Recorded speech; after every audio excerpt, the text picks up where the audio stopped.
Bhandari. Bhandari short story. ஒரு ஊரில் ஒரு அரசன் இருந்தான். அவனுக்கு 2 குழந்தைகள். பெரியவன் பண்டரிநாதன். எல்லோரும் பண்டாரி என்றே அழைத்தனர்.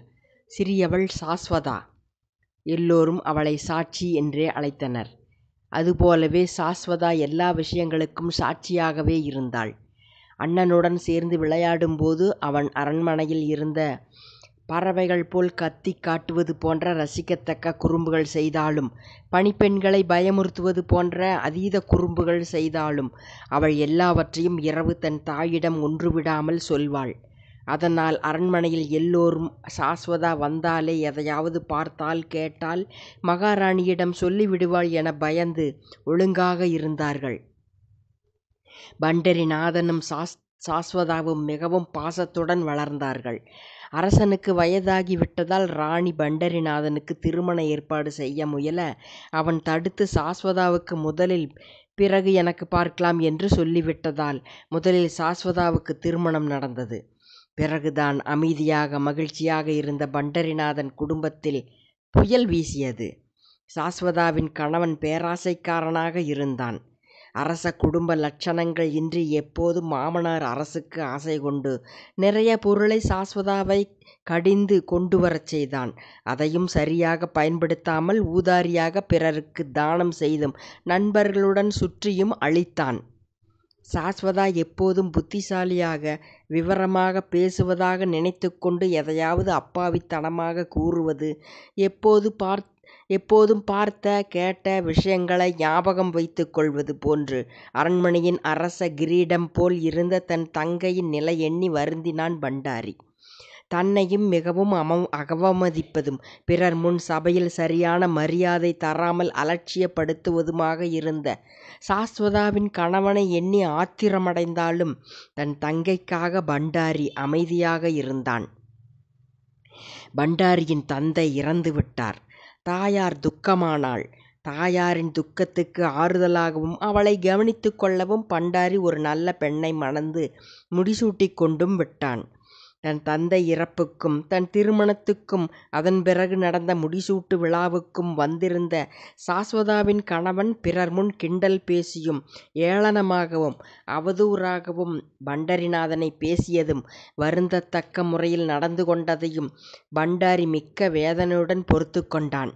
சாஸ்வதாவின் கணவனுடன் கூட்டாக சில விஷமிகள் தன் ஊரிலேயே இருப்பதையும் அவன் இனம் கண்டான்.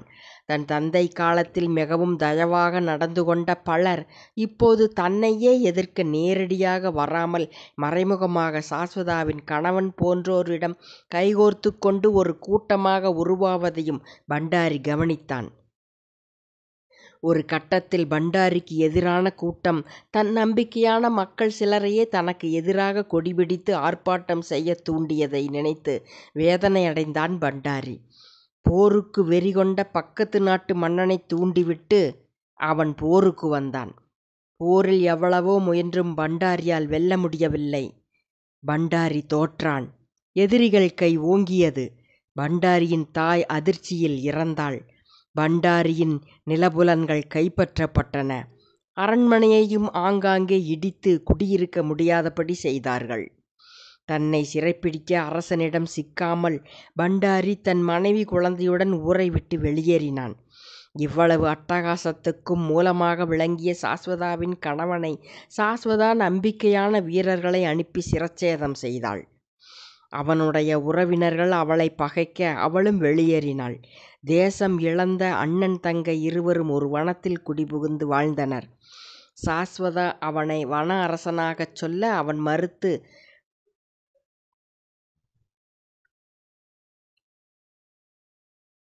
பண்டாரியின் குழந்தை வில்லேந்தி பெரியவனாகிவிட்டான். அனைத்தையும் கேள்விப்பட்டு ஆத்திரமுற்றான் வில்லேந்தி.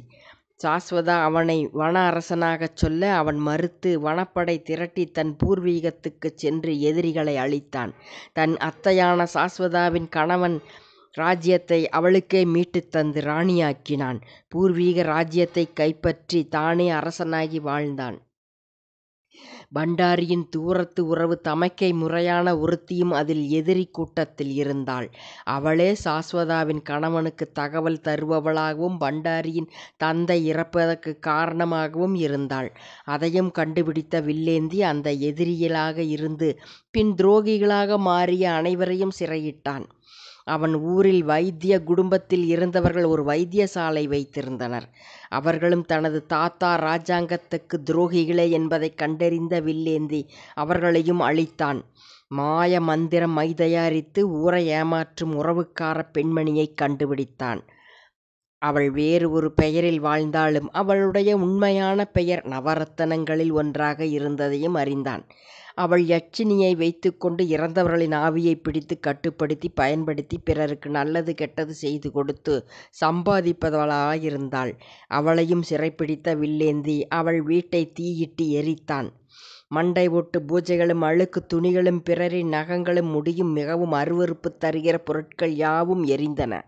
இவற்றை யாவும் தினமும் செய்திகளாக வீரர்கள் மூலம் கேள்வியுற்று ஆறுதல் அடைந்தான் பண்டாரி.